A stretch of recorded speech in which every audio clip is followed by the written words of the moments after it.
ખૂબ સરસ વાત કરી સામંતભાઈ. હવે જામજોધપુરના લોકલાડીના ધારાસભ્ય અને આપણા સૌના માનનીય નેતા એવા હેમંતભાઈ ખોવાને વિનંતી કરીએ કે આવશે અને આપણને આગળ માર્ગદર્શન કરશે. હેમંતભાઈ ખોવા.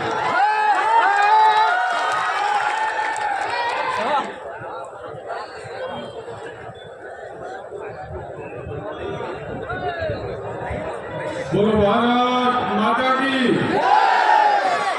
આજ રોજ સુરેન્દ્રનગર જિલ્લાના સુદામડા ખાતે આ સરદાર સાહેબની 150મી જન્મજયંતિ નિમિત્તે કિસાન મહાપંચાયતમાં ઉપસ્થિત આમ આદમી પાર્ટીના ગુજરાતના પ્રભારી આદરણીય ગોપાલ રાયજી, આમ આદમી પાર્ટીના પ્રદેશ પ્રમુખ ભાઈ શ્રી ઈશુદાનભાઈ ગઢવી, મારા સાથી ધારાસભ્યો ગોપાલભાઈ ઇટાલિયા, ચૈતરભાઈ વસાવા, યુવરાજસિંહ જાડેજા, સામંતભાઈ ગઢવી, રાજુભાઈ સોલંકી, વેલબેન વસરા, ઉપસ્થિત તમામ મંચસ્થ મહાનુભાવો અને ખેડૂતોની આ લડાઈને મજબૂત કરવા માટે ગામડે ગામડેથી એકઠા થયેલા ખેડૂત મિત્રો, માતાઓ, બહેનો અને પત્રકાર મિત્રો, આજે સરદાર સાહેબની 150મી જન્મજયંતિ નિમિત્તે આપણે જ્યારે અહીં ઉપસ્થિત થયા છીએ ત્યારે હું આપ સૌને હૃદયપૂર્વક આવકારું છું કે ગુજરાતની ભારતીય જનતા પાર્ટીની પોલીસે ખેડૂતો દ્વારા ચાલી રહેલા શાંતિપૂર્ણ આંદોલન ઉપર આ આંદોલનને કચડી નાખવા માટે ઘણા બધા પ્રયત્નો કર્યા.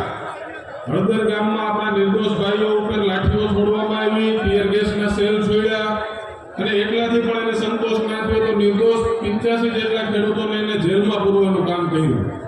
આપણા નેતા રાજુભાઈ કરપડા, પ્રવીણભાઈ રામ, રાજુભાઈ બોરફતરિયાને પણ જેલમાં પૂર્યા.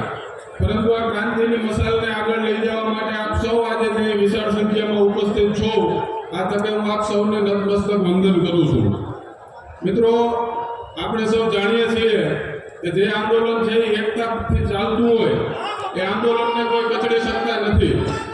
આપણે જોયું આપણો દેશ આઝાદ થયો એની પહેલા પણ બબે વખત અંગ્રેજોને પણ ખેડૂત આંદોલનો સામે ઝૂકવું પડ્યું. આજે સરદાર સાહેબની 150મી જન્મજયંતિ છે ત્યારે હું સરદાર સાહેબ દ્વારા કરવામાં આવેલ બારડોલીના આંદોલનને યાદ કરું અને આંદોલનની વાત કરું તો અંગ્રેજોએ જ્યારે ખેડૂતો ઉપર અસહ્ય કર વધારો કર્યો ત્યારે આદરણીય સરદાર સાહેબે આ અંગ્રેજો સામે 8 મહિના સુધી ખેડૂતોને સાથે રાખી અને આંદોલન ચલાવ્યું અને અંતે તાનાશાહી અંગ્રેજોને પણ ઝૂકવું પડ્યું અને ખેડૂતોને જે કર વધારો હતો એ પાછો ખેંચવાનું અંગ્રેજોને ફરજ પડી હતી. ત્યારે આ મંચના માધ્યમથી હું આ અંગ્રેજોના સીધી લીટીના વારસદારને એક સંદેશ આપવા માંગુ છું. આ ભાજપના નેતાઓને કહેવા માંગુ છું કે આ એ ખેડૂતો છે જે અંગ્રેજો સામે પણ નહોતા ઝૂક્યા, જેને સરદાર સાહેબની આગેવાનીમાં અંગ્રેજોને પણ બબે વખત ઝુકાવ્યા હતા. ત્યારે અમે ડોક્ટર બાબા સાહેબ આંબેડકર, મહાત્મા ગાંધી, સરદાર પટેલ અને ભગતસિંહના વારસદારો છીએ. અમારા અંગ્રેજોના વારસદાર સામે અમે ક્યારેય નહીં ઝૂકીએ. એક કહેવત છે કે તલવારની તાકાત કરતાં એકતાની તાકાત ખૂબ મોટી હોય છે. આજે વિશાળ સંખ્યામાં આજે ઉપસ્થિત છો, આ જોતા ચોક્કસપણે મને એવું લાગી રહ્યું છે કે આ ખેડૂતોની એકતા છે એ ખેડૂત વિરોધી ભારતીય જનતા પાર્ટીને ઉકેલી નાખવા માટે આ ખેડૂતોએ મન બનાવી લીધું છે. હું આજે આ મંચના માધ્યમથી તમને સૌને પૂછવા માંગુ છું કે આ ખેડૂત વિરોધી તાનાશાહી સરકારને ઘર ભેગી કરવી છે કે નહીં? જરા જોરથી બોલો, આવાજ ગાંધીનગર સુધી પહોંચવો જોઈએ. મિત્રો, હવે સમય આવી ગયો છે કે આ કમળ રૂપી બદડાને હાવણો મારી અને ઘર ભેગો કરવાનો સમય આવી ગયો છે. આગામી સમયની અંદર આપણે સૌએ જે આ બોટાદની ક્રાંતિની શરૂઆત થઈ છે ત્યારે ભાજપના નેતાઓને પણ કહેવા માંગુ છું કે આ બોટાદની ક્રાંતિની શરૂઆત થઈ ગઈ છે અને આ ક્રાંતિ છે એ ગાંધીનગર પહોંચતા હવે વાર નહીં લાગે.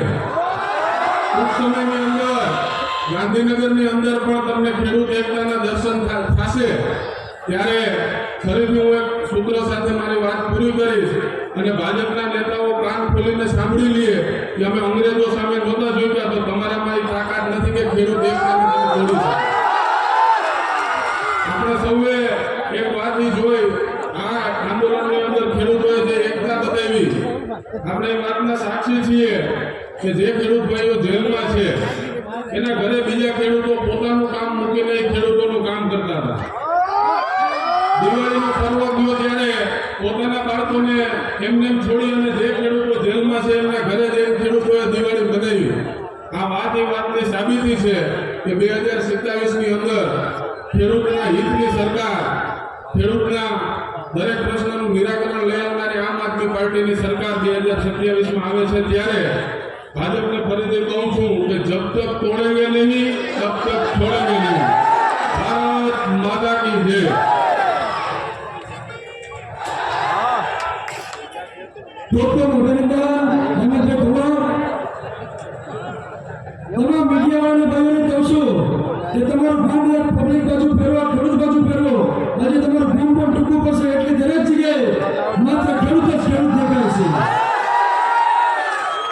આપણા ખેડૂત નેતા, ખેડૂતનો હૃદય, ખેડૂતનો ધબકારો એવા શ્રી રાજુભાઈ કરપડા જ્યારે પહેલા દિવસે આ ભારતીય જનતા પાર્ટીના મળતિયા દલાલો, મળતિયા વેપારીઓએ મિત્રો આપણી લેખિતમાં માંગણી ન સ્વીકારીને ત્યારે પહેલા દિવસે આંદોલનમાં રાત્રે 1, 2, 3 વાગે 4 મિનિટે મિત્રો આ ભારતીય જનતા પાર્ટીએ જો આપણે ખેડૂતો પર દમન ગુજાર્યો છે 3 ને 4 મિનિટે રામધૂન શ્રીરામ જય રામ, શ્રીરામ જય રામ, શ્રીરામ જય રામ આ ખેડૂતના દીકરા મિત્રો રામધૂન બોલતી ત્યારે આ ભારતીય જનતા પાર્ટીએ રામ ભગવાનનું પણ મિત્રો અપમાન કર્યું હતું અને જે એ જ વખતે ખેડૂતો પર દમન અત્યાચાર કર્યો હતો. અને હું ખેડૂતોને મિત્રો ધન્યવાદ દઉં છું, એની માતાને મિત્રો ધન્યવાદ દઉં છું કે જે માતાએ એ બોટાદના જે મિત્રો એ વખતે 3 વાગે જે થયેલી ઘટના, એ ઘટનામાં 22 મિનિટ સુધી ખેડૂતોએ સામનો કર્યો અને આપણે ખેડૂતનો ધબકારો એમાં રાજુભાઈ કરપડાને મિત્રો લઈ જવા નતા દીધા. એક વાર ખેડૂતોને મિત્રો જોરદાર તાલીઓ ગયો.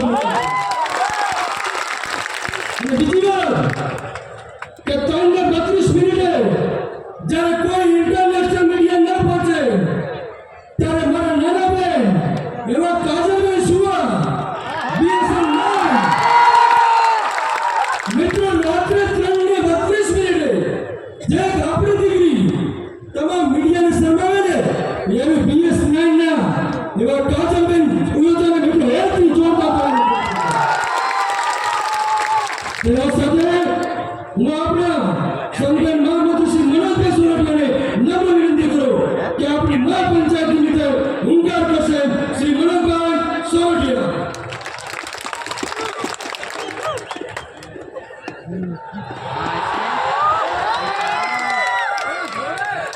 ભારત માતા કી જય. જવાન જય જવાન. હા, આ અવાજ આવે છે. હવે આજે સુદાપડાની આ ધરતીથી આપણે જે સંદેશ આપવા માટે ઉભા થયા, ભેગા થયા છે, એ સંદેશ બરાબર પહોંચી રહ્યો છે. અને એટલા માટે દૂર દૂરથી આવનારા ઘણા બધા લોકો હજી આ ગ્રાઉન્ડ સુધી પહોંચી નથી શક્યા. એટલા લોકો તો હજી આવવામાં છે. આપણા બધા માટે આજે દેશ જ્યારે સરદાર પટેલની 150મી જન્મ જયંતિ ઉજવી રહ્યો છે ત્યારે સરકાર એક તરફ કેવડિયામાં એકતા દિવસ